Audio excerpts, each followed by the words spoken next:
All right, guys, welcome back. Here is our, call it Fall 2020 update. We've had a lot of shit going on. Yeah, actually. I shall start with, I'm back on the mats. Julien's back on the mats. So back to grappling, that was fun.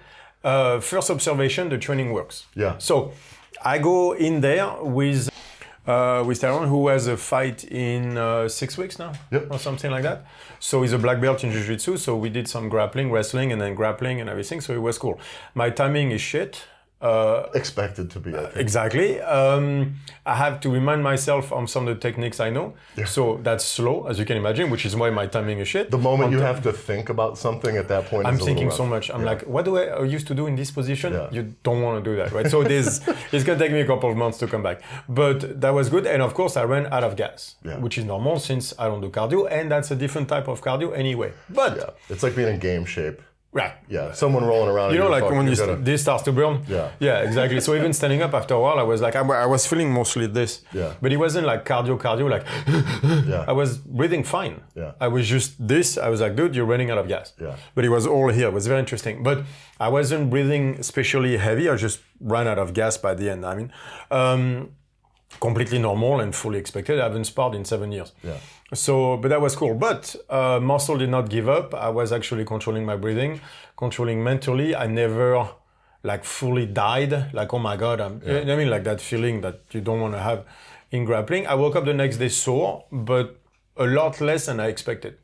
Well, I think one of the things you've been doing a lot of, especially this last few months, is isometric work. Yes, and that's been the difference. And grip work. And I think that still, even though, like you mentioned, there's no gi in this, that like that overall... Still, I feel this still. Well, and if your grip strength is shit, I promise you, your hugging strength and overall is still and you'll feel trash. so tired. Yeah. If your grip goes, you'll feel so tired. Yeah. I think the songs are the shit. Yeah. Like that's the first thing I realized halfway through. I was like, man, like, you know, because you squeeze so much, and I was like, I'm fine. Yeah. Like that's the songs. I think all the isometric work we do in the songs is I knew it, but now I am utterly convinced as to how much work needs to be done with the isometric and the songs and all that stuff. And especially songs, because then you put some dynamic and then isometric and dynamic. Yeah. It's working really, really well. So that was, I was beat up the next day, but not nearly as much as I thought I would be. Yeah. Like I did good. Yeah, and you're going to be doing a little more than just the grappling side. It sounds like you're going to be getting into some kick. Right. You could do some kickboxing. That's today. That's my first session today with Paul. Have you done any of the kick? Never. Any striking I boxed, necessarily? Yes. Yeah. I boxed for years.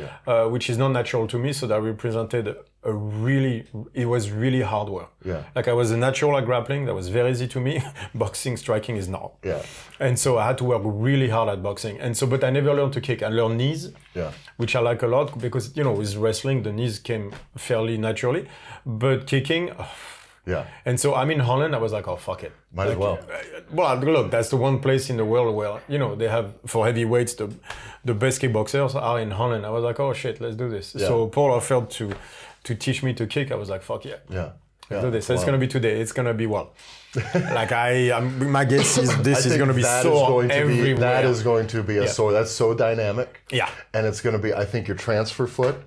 That's going to be a totally different kind of sore. Your hip flexors are going to be, it's just a... But you know what that made me think about is all the dynamic sprint warm-up we've been doing lately, led by Janina. Like, I think this shit is going to transfer to kickboxing really well. Especially, though, if we had done that stuff for about 6 months before instead of rolling it in a few months ago. Yeah, exactly. But I wish I had done a little bit more now. But that's the thing we've been noticing with doing that impact training is as we've... Because we're not runners, because we're large. Yeah. And that, like, our feet pays the price. Oh my God, the next day, every time I'm like, like they feel beat up. Yeah. And so when she made us start to make us do the dynamic warm-up, I felt unathletic.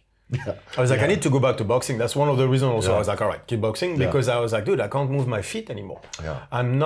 I felt very unathletic, and that's sprint dynamic warm-up anyway. I think anybody would feel unathletic. Yeah. But you feel completely retarded when you do that the first time. It's ridiculous. That's the thing, too, that I think, you know, for me when I had hurt each calf playing basketball and stuff, my realization was, all right, I got to get more resilient to impact. Meaning, I'm too big for me, I think, to make running my thing. I think that's probably not worthy of my time. Let's be honest. But I need to make my way. To a little more resilience there, because if right now a little bit of shooting hoops with my kid and laying up stuff and that causes problems, like that's going to be a big issue in 10 years. And so... Right. And back to constraints. You should be able to at least go on a basketball field and play for 10 minutes. If you can't, then we need to address... and what was funny is like, I was a little younger then, but I was playing basketball when I was 28, 29, 30 years old, weighing 340 pounds and not really training at all either. And never got injured then. Yeah. And so now I'm like, shit. Well, I got all strong and could do all this stuff, and I forgot that I still need to move and jump. And right. And as much bicycle as we do, by the way, seems to affect the feet and calves in a different way. There's a weird angle. Richard was the first one that pointed it out. Yeah. And it's not quite... It doesn't translate to walking or running. It's almost the opposite. So people understand, we all had the same issue on the calf exactly at the same spot, exactly the same way. Yeah. Like that little cling right here and everything. We were like, oh, but then suddenly I realized, wait. We all have the same thing. Yeah. And it might be bicycling because we do it a lot and on people not used to it and large people and everything, but without doing the footwork on the side, and that weird, cushion way and everything might have pounded the soft tissue a little bit. Yeah, I find now as I walk through, as I'm kind of have been going through these injuries, retraining and rebuilding, and Richard noticed it, is that where I place tension in my feet when I walk, I'm especially me playing basketball and football, it's the balls of my feet. Yeah. That seems to be my athletic, and I've been realizing very much that it needs to be more the center and the hole. And I either go outside, especially on the bike, or that's the thing. In the middle. The bikes are so narrow that we put necessarily feet outside. I realize that my foot is halfway through the pedal because if I go inside, like we're all large and everything, so it makes your heel turn out and toward, and so you end up pedaling like this, but so pedaling pigeon-kneed kind of. Right. So in order to not do that, because after a while it's annoying, you drive your knees out. By doing that, you go toward the outside of your feet. So we pedal toward the outside of the feet and under tension on the calves. Yeah. And this is where we all got hurt. So I'm pretty sure this is why we need wider, whatever you call it. Yeah. If my pedals were fucking a foot wide each one. Or we put the brackets wider. Oh, is that we just need to change. Yeah. I think we can change the brackets to make them wider so that it fits the hips. Yeah, pretty much. I think, I kid you not, I think it's I saw one of those, a thing that is it's technically it's an e-bike. So it's electric. It's an electric bike, but you stand on it and then it has a little treadmill. Now, the treadmill only powers the battery, essentially. It has a generator that powers the battery. So you're actually only driving on battery power, but you're walking while the bike is going. Except this was this really cool, video demo of the thing, and it looked awesome. Yeah. And then I looked at the price. I clicked on the link and went to the price, and it said 65 euros. Which meant this was some weird Wish app, totally fake shit that you're going to order that's never going to arrive. Yeah. So if anyone has the real link to what that thing please is, bring it on. We want to try. That just sounds like fun. Yeah, but I'm pretty sure the bicycle thing, in a weird way, is an issue. Which is funny though, that being here is the bicycling is actually probably still my favorite thing about living here. I don't want to stop. Yeah, the lifestyle of it is. It's superior. It's active recovery all day. Yeah, it's active recovery for an hour a day. Yeah. I can totally tell when I don't do it. Yeah. If only it wasn't for the weather here.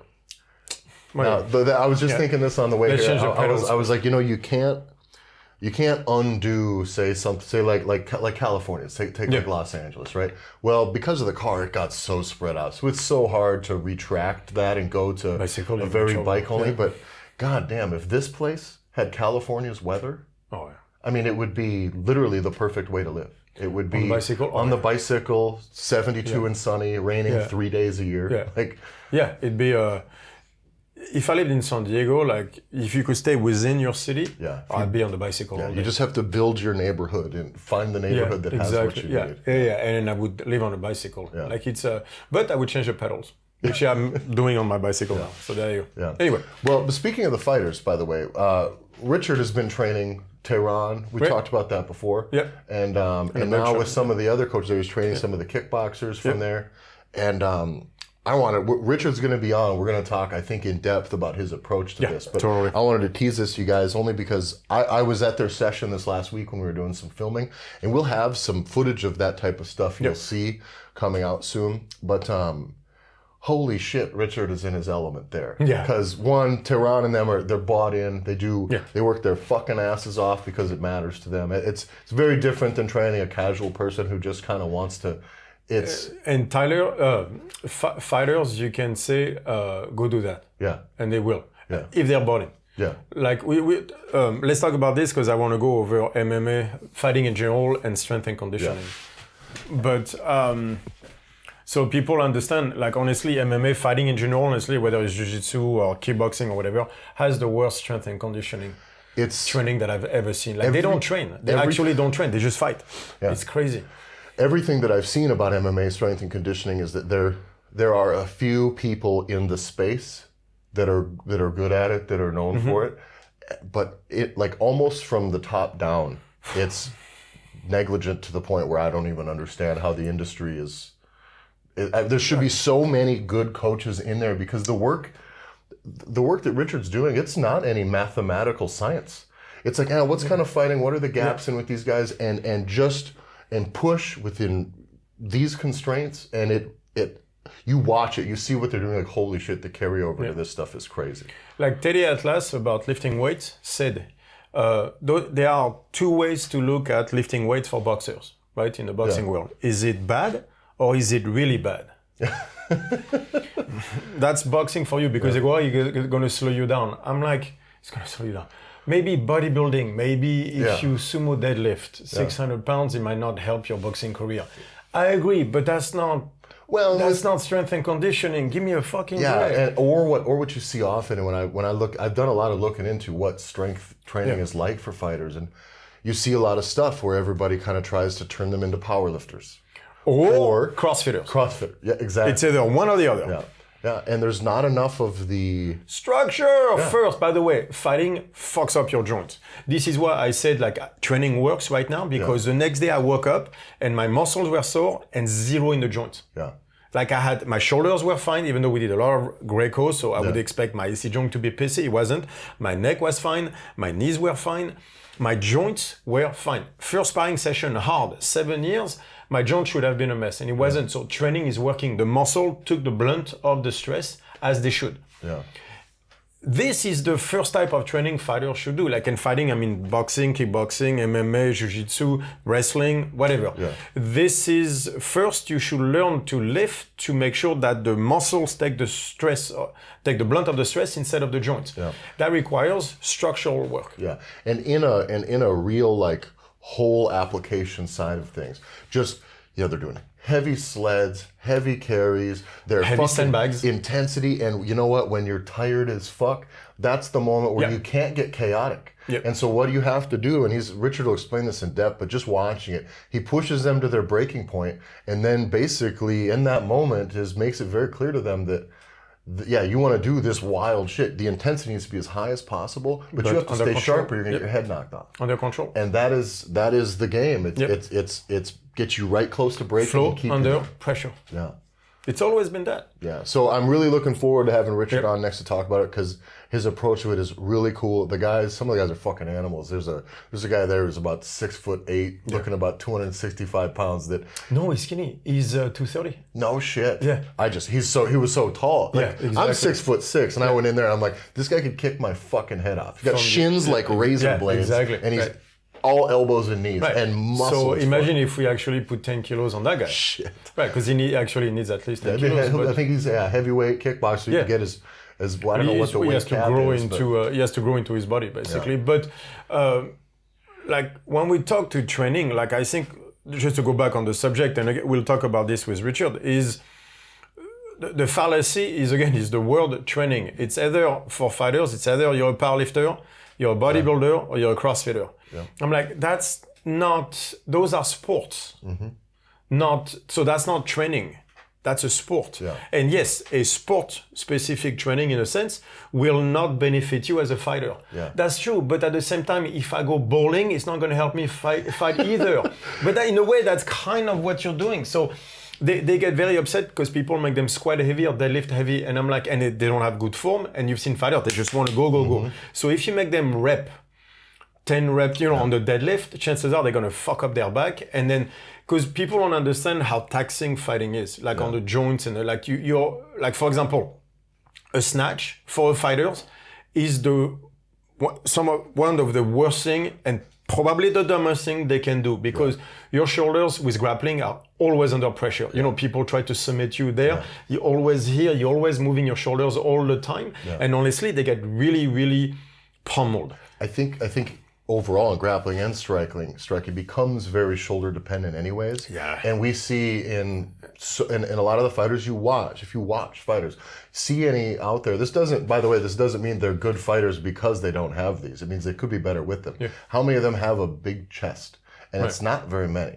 Very often you see fighters that are delts and not much chest. And so there's some specificity in there when it comes to striking and to protect your shoulders. Remember, when you're striking, you block with your forearm. So that means your shoulder get pushed back violently. Yeah. When you're grappling, you defend your shoulder. If you don't have at least the correct connection with the pec and everything, it won't. So we're not talking, again, Ronnie Coleman big, but look at a gymnast. Yeah. Right. He has a very, very developed pec, right? That just protects his shoulder. It's powerful. It's structurally sound. And it's that's what functional. you need. Yeah, exactly. Structurally sound, so functional. Yeah. We have to develop that for people doing any types of fighting. Yeah. But that requires the proper stress, sandbags, sleds, all that stuff. So you don't need a barbell. You don't need to do just, just get Ronnie Coleman development of your chest. But the proper training is required. And we're saying training, not sport. The biggest problem I see in that is they go toward either powerlifting or bodybuilding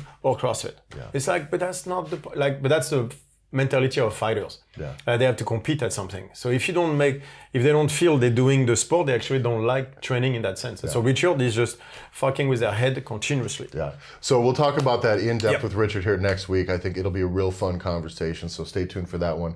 Let's move on to what else we got going. We have Yaya. Yes, has been I want to talk about that. Yeah. Turned a new leaf. School started, so she's all the happy. Transition of that stuff. She went from 8th to 10th grade, so she jumped a grade. Like that's gonna go well. But so she's happy because we moved to Amsterdam. So she's because she took a year behind because of us being on the road. Mm-hmm. And she's a December baby anyway. The Dutch school system is a bit different, how they lay out in grades and stuff. Right, too, but like that one is the Brits, but in Holland. So that's another thing altogether. So it's an international school, but then it's a different system. Yeah, Lincoln's in an international Dutch school, so it starts she's in international, but it's an English school. standard. I think so. Yeah. Anyway, one of them. Yeah, who the fuck knows? We're trying, guys. Yeah, we're only parents. I mean. And so, but she started to train more seriously. So she'd been training with us on Wednesday and Saturdays all summer. And then suddenly, Megan, so your wife, for the ones who don't know, started to take care of her because I can't do it. Well, Daddy cannot do that. Think about it. Yeah. Think about really coaching your own child and being their only parent in the household. Right, exactly. And then you have to go in and either educate on movement in general, educate on effort, sometimes have to inspire or support or maybe allow them to fail. But sometimes you have to hard criticize. As a parent. Yeah, plus sometimes you have to criticize, and that's the real issue with her is anytime I said something, it became that huge mess when I said, no, honey, I just said, don't keep your elbows up. That's all. Yeah. But it becomes something else because it's me. Yeah. Well, it's not the same thing, but it's coaching your spouse is inherently difficult based on all of the complexities of a relationship. Yep. Coaching your own children is infinitely more complex. I grew up, my dad was a basketball coach, coached my sister all through high school. Yeah. Imagine coaching Yaya on a team sport while she's a star player all the way. And my sister had a bit of a hot head. I mean, she ran a girl down and punched her in the face while she's going through layup. And now you got to discipline and there's thousands of people watching. Exactly, yeah. So the dynamic of having to coach your own child at all is challenging. And so Megan's jumped in. Yeah, and it's a good spot for Megan too because it gives her lots of.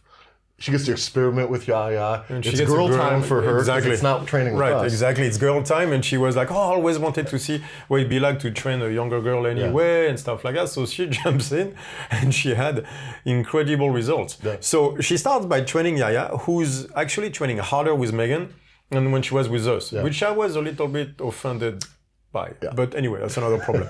But then I can tell Yaya is doing well, and suddenly going from 2 times maybe begrudgingly. She's starting to train 4 or 5 times a week. And I was like, what do you mean? It's like and then she goes to the local Globo gym with Megan. I was like, what? Yeah, we got super lucky with that too. So you can't coach other people at this Globo gym. Of course not. But, and also there's social distancing rules that are weird. Like if you can, it's odd to even ask for a spotter there. It's tricky. Technically, you're not supposed to. But the loophole is because of Yahaya's age, she has to be accompanied by an adult. So we're set. So it was, but she ended up going. She's going to the Globo gym with Megan, and so Megan is making her do like full workouts, and Yaya is following. And suddenly I can tell that with me, she would have blown a casket a long time ago. And sometimes she gets upset, well, I'm tired, but she goes anyway. Because Megan will say, but you have to come. So like, okay. And I'm like, how do you do that? Anyway, but so the results physically have been really impressive. And then suddenly I hear Megan put Yaya on the protocol. And I was like, what the fuck do you mean you put her on the protocol? She's like, there's no fucking way you're putting Yaya on the protocol. And I had to eat my words because she did. And so now Yaya is getting leaner and everything. And we have such good data on that. To the point where we want to put Megan in charge of the steps of putting people on the protocol. Because I'm bad at that. Me, I'm like, why don't you just do it? And I think, and that's the difference, right? I think, but that's the way that you are also, in that you're able to kind of turn a thing on and be to, let's get to what we need to be for a finished product. I understand why you do this. You remind me of, who was it? Let's just say, what was the guy's name? He was the coach of the 49ers. I don't remember. I'm not going to pull it off offhand, but Walsh. Hall of Fame fucking linebacker. Walsh? No. But he was a Hall of Fame player. And then all of a sudden he goes to coach.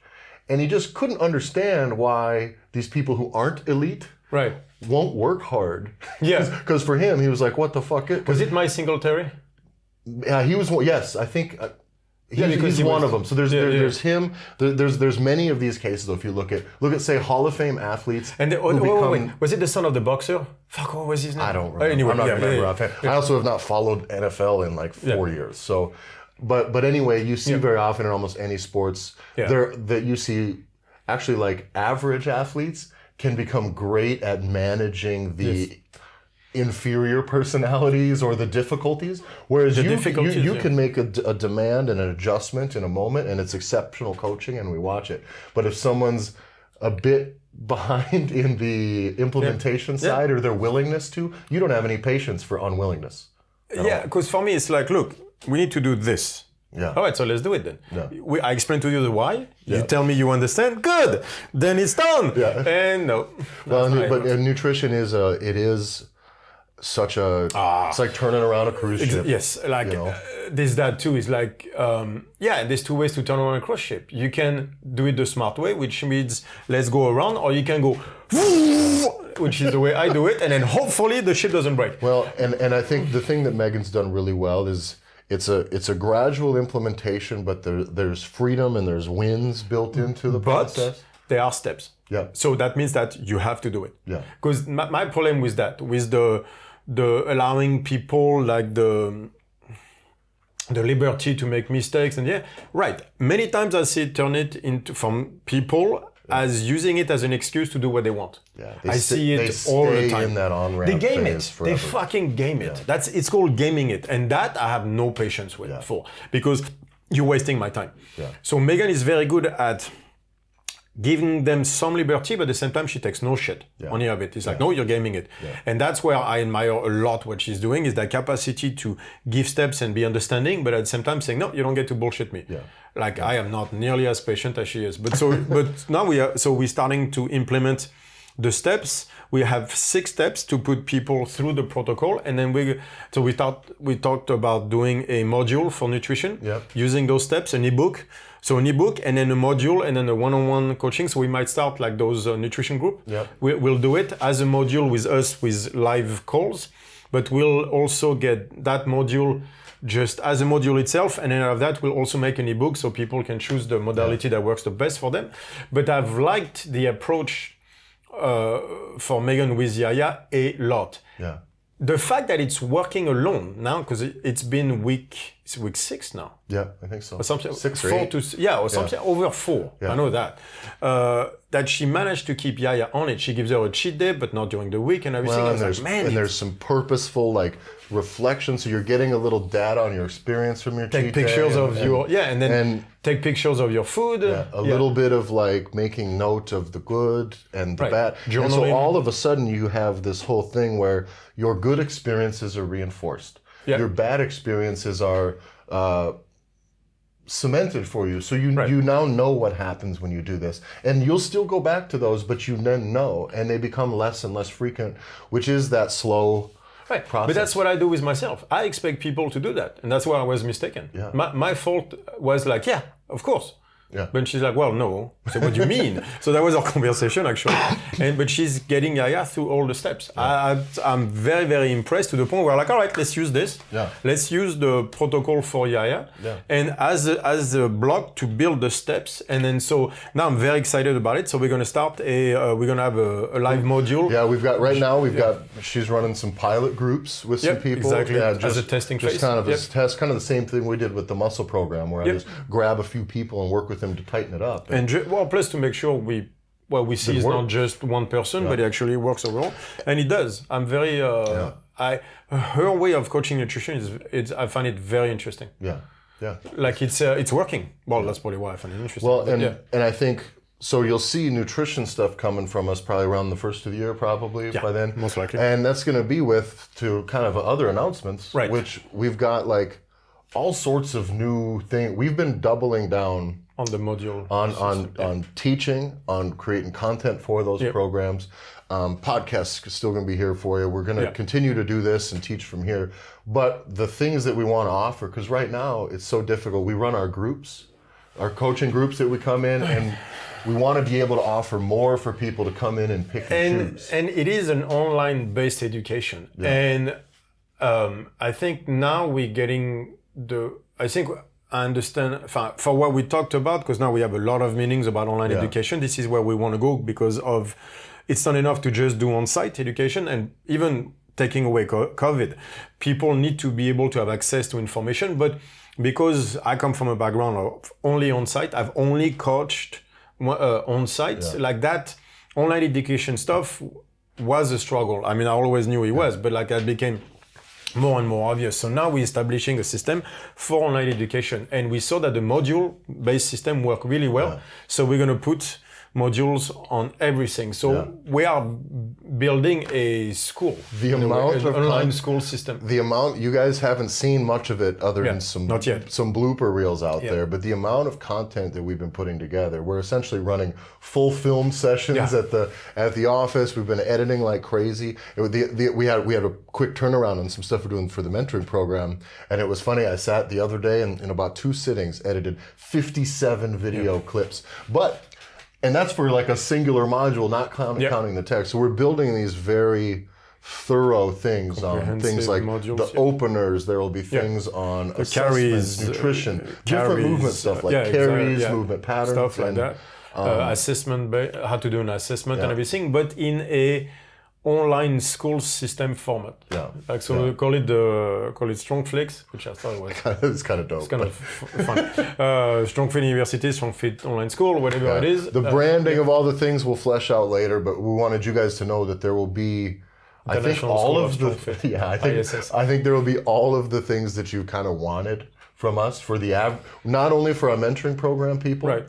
We were changing that which will be changing also, but there will be the mentoring program people, by the way, they are watching. Yes, you guys are gonna fucking love it. It's the shit you guys have been asking for a long time. Right. We've got the capacity, I think, to really make it. Yeah. We're building a school. That's what we're doing. We're building an online school. Yeah. And John is great at that. Yeah. So, because that's his background. And so that's the proper format. Took us a while because I'll tell you why, because that's something I did not understand. Yeah. Like the patterns of online education are so different. Yeah. It's something you really have to wrap your head around, and for me, it took a while. Yeah, you know how it is. Like Julien, your best way of teaching and those things is to just, all right, let's go. Yep. And you go and go and go and go. For online, it's literally is the opposite of that. It almost needs to be, all right, here's 2 minutes, very specific on this part of the thing that taken out on its own is almost useless, but then there, text, explanations, some diagrams, then the next video builds on there. And so we're doing try it and back. It's such a different concept. Man. Everything from movement faults to proper things to... And how to use that for you as a coach or even as an athlete. How do you fix yourself using that movement? What is it for? If you do that, is your shoulder going to get better? Like all those things where, Well, but the way we do things too, we couldn't have done this even a year ago. We didn't have the structure. Well, what we've done in that time is, I think, experimented with everything from video productions, learning from the groups, to building the programs on online platforms, trying different ones. Understanding how it works, understanding people in that. Accumulating information like we did in the library, understanding how it can be presented, or that doesn't need to be presented, that it needs to be talked to that from too, us. by the way. Like, because we tried alleys that lead nowhere. Yeah. And that's the name of the game. But the beautiful thing is, I think as it sits now, we have the ability to put together some really cool shit, and we're grinding on it pretty hard. And I think you guys are really going to like the things that we start rolling out in these next few months. So stay tuned to that stuff. What else did we have on the thing? That's kind of for our wrestling. Your thing. We mentioned this the other day. So I started doing with a pro wrestling academy here that apparently has produced and actually was founded by a couple guys, and one of them is currently one of the, top guys in the WWE right now. And then they are connected with a lot of the schools and stuff there. And so I just started because I wanted something to do. It sounded cool. I thought they'd have maybe some events here. And I get there, and of course, like within the first couple of weeks, they're like, oh, well, you should set up. We get you to the NXT school in London and all these things. And I was like, oh, I don't think I want that. Like can I just have fun, please? Also, like, I'm bad at it, relatively speaking. But it's been really cool. Taking bumps, falling, that impact is. You get so sore. I mean, I'm 36. To be like literally getting my head taken off by clotheslines and then selling it hard like I thought I was supposed to do, and you take the fall. And we do all that to learn the basics. And after a couple weeks, these sessions are 5 hours long, and it's brutal. And I'm way bigger than the other people. And so then after a couple sessions of this, just taking licks, and you saw me you were turning, so sore. Everything. RoboCop. There's no amount of training or protecting yourself for that's going to stop, because you can't fake gravity. Things go wrong. And you're working with people. So it's like we're trying to make things go cool, but like it never works that way. I mean, I'm throwing guys 3-4 meters in the air and they're flipping and landing on it. If I push too hard, too low on the hips, they land all the way and break their leg. If I push too high on the hips, they land on their face. And for me, I'm like, guys, I haven't been here long enough for me to be throwing guys, but all the little guys don't have anyone who can throw them, so they're like, fuck it, send me. And so it's. I've seen the video. They go high. It's a lot of fun, but man, does it just beat me up. But it's been really cool. So hopefully that we can get some promotion. I think there's an event supposed to be January 30th. We are so filming this. Yeah. Well, it's cool. So there's an event supposed to be the end of January that I don't think it's likely to happen, truthfully. But what I think we can do is, out of the facility we train at, we can't host a live event, so we may just have camera crews come in and essentially film an event so people can get ring work, and we can put together promos. So you make an event without a crowd and just put it on YouTube. Cool. So that's gonna be so much fun. I hope I can be in there and be a part of that one. His homework for you: what should be Tyler's name? I have a few ideas. Yeah, a character, a vibe, a name. Some of that stuff is. I was going with TNT, but here. So by the way, I forgot to say this. So taking all those bumps for this time, then I go in, and we do all the basics. You're rolling and you're falling, and by like week 3 or so, they're like, "Oh yeah, but you're never gonna have to do this." I'm like, "What do you mean?" He's like, "Oh no, well, you're gonna be in there being the giant. Like if someone comes in and tries to clothesline me, an average sized person, if I fall." It's going to look fake. It looks stupid. It looks ridiculous. And then my giantness, I guess, is no longer useful. Andre the Giant probably could fall and sell something really hard, but then he's not Andre the Giant. Yeah, exactly. And so having to learn that, like learn the basics and then know that you never have to use them is very tricky. But it's pretty cool. So now I have to learn how to hit not just technically sound, but in a way that is more like hulking. Yeah. And, not wasting my athleticism. Because there is a thing, at 6'6", 140 kilos, I'm a lot more athletic than most people my size. Yeah. So we're doing things where like gymnastic stuff and rolling and turning, and I'm able to do that as good as people literally like half my size. Yeah. And things like, we were just dicking around, everyone's like, you do like headstands up into legs and then that stuff, and like I can do all of that pretty well. And so everyone's like, holy shit. But so the issue is so cool. I'm being told not to move fast, not to be light on my feet, and not to jump too much. And so we have to find that balance to like, let me be fast and explosive and athletic. Unless you find your character correctly. Yeah, kind of. And being so new to it, you have to live in such a narrow box because you can fuck everything up. Yeah. The improvisation of it in the ring, what some of those guys can do on the fly, pretty much someone could tell me a thing, what the next move or sequence is, and I don't know any of it, which means I'm dangerous in that regard. So it's... because if you miss... I was talking to Travis. Don't miss. Travis Jewett had messaged me about it, and he said he had, was kind of familiar with some of the wrestling stuff and some of the strength and conditioning in the background, and he said, it's insane. He was like, some of their best guys will do almost 300 nights a year. Yeah. And I'm like, dude, I'm doing 5 hours. I'm doing one night a week of training in it, and I am smashed. So I have no ambitions. Don't understand the 300 nights. Well, the other thing is, look at what all the greatest wrestlers that anyone grew up loving, and look at what it has done for them. They still, and granted, some of them maybe love it, but they still got to show up. Most of them aren't rich. Never got rich. They're broken. They die fucking young and are just hobbled. The greatest wrestlers of all time, look at, say, the top 50, and boy, it didn't pay off that well for them. So for me to get into it at 36, if I could hope to be even in that category, there's not much in it for me but wear and tear and being destitute and broke. They're all broken. So let me have fun with it, for Christ's sake. And I think it will be really fun, though. Yeah. Well, it's like trying to make it to the UFC. It's like I have friends and they're broke. Yeah. They're broken and they're broke. No, I mean, it's like even grappling, like guys, they're 25 with destroyed knees and stuff like that. So, from the heel hooks and all that stuff. And I'm like, that's awesome. At some point, you're going to be 35. Yeah. Well, part of it for me too was it was my favorite part about strongman. And it was the thing that I enjoyed the most about strongman competitions was that it was, imagine powerlifting, but with pro wrestling mixed into it, because it really was. It is, because you'll see some enthusiastic powerlifting fans at some big powerlifting meets. You're never going to see people who don't powerlift super enthusiastic about powerlifting meets. It's just guys moving up and down. You get to a strongman competition, everybody who doesn't do strongman sees a person lifting up a car.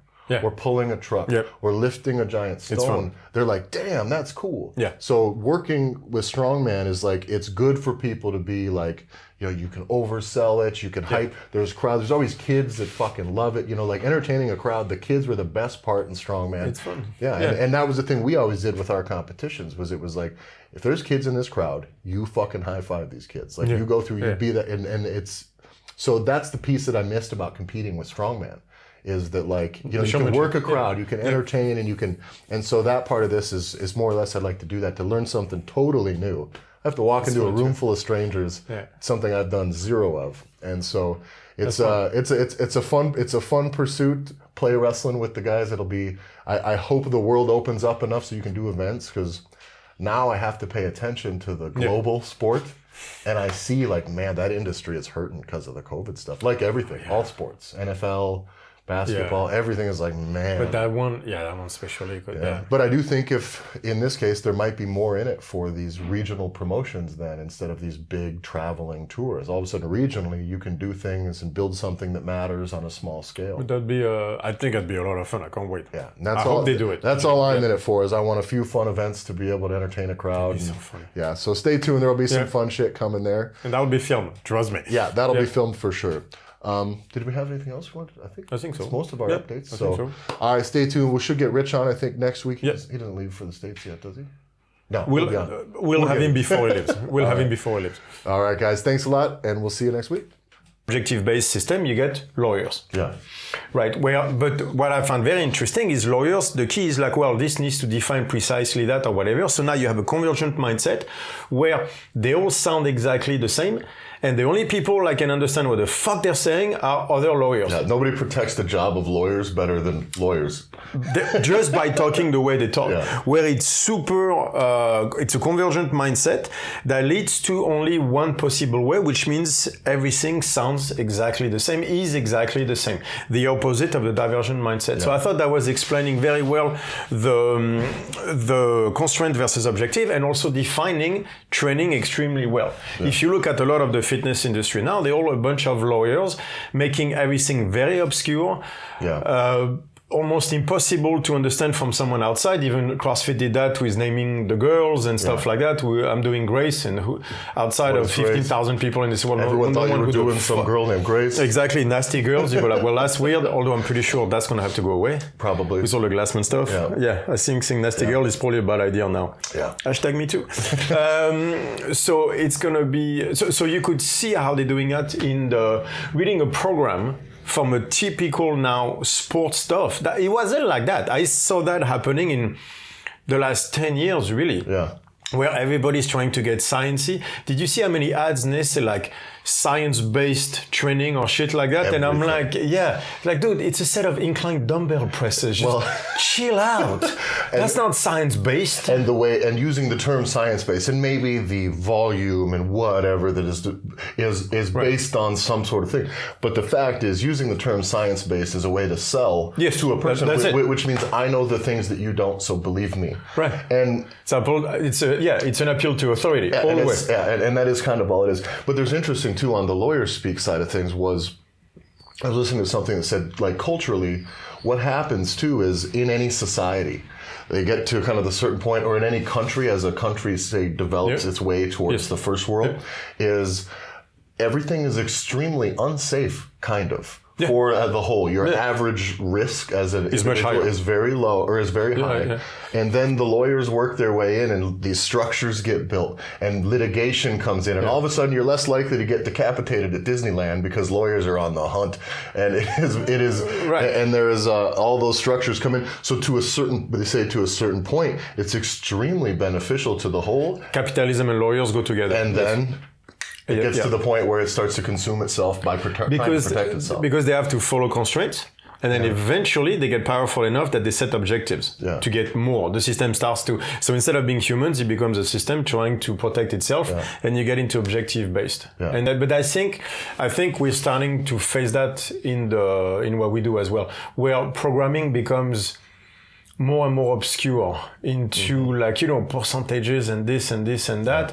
But when they say science-based, I'm always laughing because I still see like a lot of the same science from the 70s, honestly, being applied today. But so like no one gives a shit. Like what kills me is like it seems to me like no one gives a shit anymore. They're just repeating something that they heard from the 70s in order to sell the next one and making it more obscure to say that they're smarter. Yeah. It sounds to me like it's lawyer talk. Yeah, it is. It's you create a framework to confuse everyone on the way to you and you protect the castle. It was really interesting for me doing like when we did the Meathead muscle program was I had for the major lifts, like the 3 major lifts. Can I say something real quick? Yes, absolutely. You need to charge the battery. Ooh, I thought it was... Oh, your cat knocked it out. That's why. Yes, she did. All right. Good catch, though. We would have been in trouble. Yeah. We would have been in trouble in about 10 seconds, probably. Yeah. Okay, cool. Good catch. Yeah. But so when we did the Meathead muscle program, for the major lifts, is I gotta communicate to 60, 70 people at a time what they need to do for these things. So I went with, and this was written, that program was written over a year ago, so pre-COVID, right? Yeah. And so there was percentages on there and then real guidelines that I had put when taking feedback from the guys that I had run through the pilot. So they knew what roughly it meant.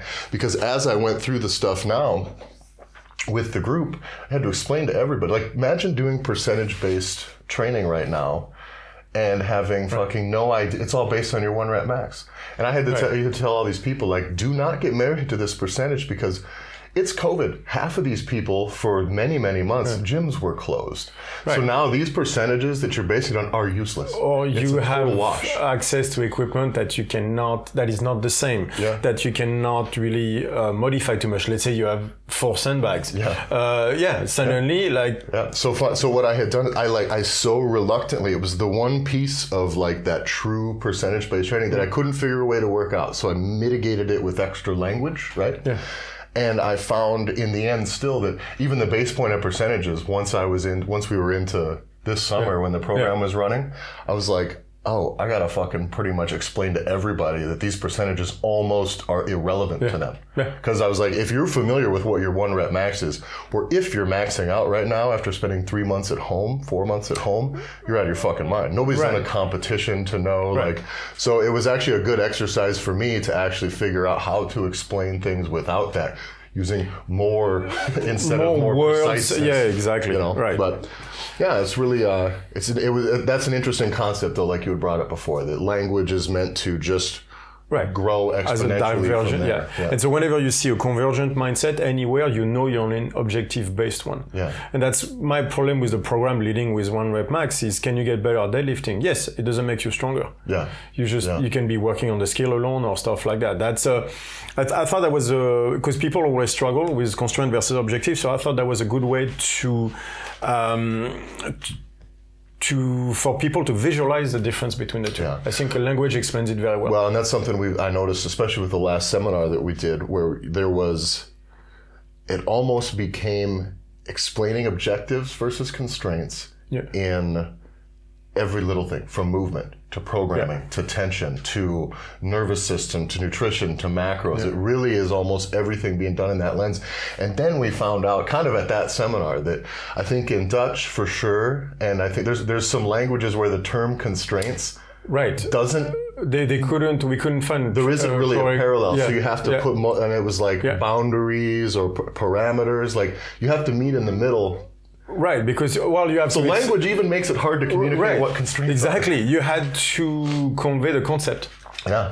Because the word itself did not work. Yeah. But that's normal because that's not the point of the word. Yeah. The point of the word is just to communicate. Exactly. The point is, what is it you're communicating? It's still a concept. So it's concept first that you communicate through constraints. Yeah. And that's what language is. Yeah. So I thought it was very interesting. I thought it was a great way to put it. So when Michael Marlis talks about anarchy, what he's talking about is constraint-based. He's talking about having a divergent mindset. Yeah. Versus what we're doing today in politics. So I thought that was a very interesting idea. Yeah. Cool.